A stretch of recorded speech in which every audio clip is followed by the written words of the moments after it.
Well, here we are, the big snowstorm of 2025, Northeast North Carolina and Virginia, February 2025. One little short video from J&J's Maintenance and More, and something to throw up on Facebook for a reel.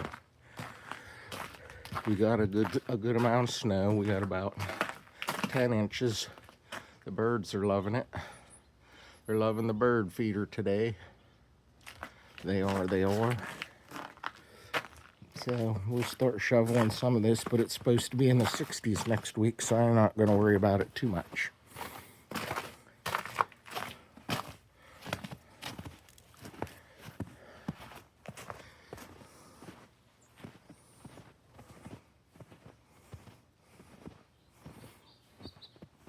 So for those of you that aren't familiar with this part of the world, this will shut everything down for sure. I'm sure there's nothing, not very many things open today.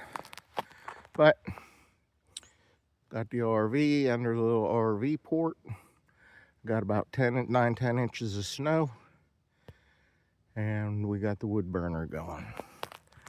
So I hope everybody has a great day. If you're in the snow, stay warm and have a good one.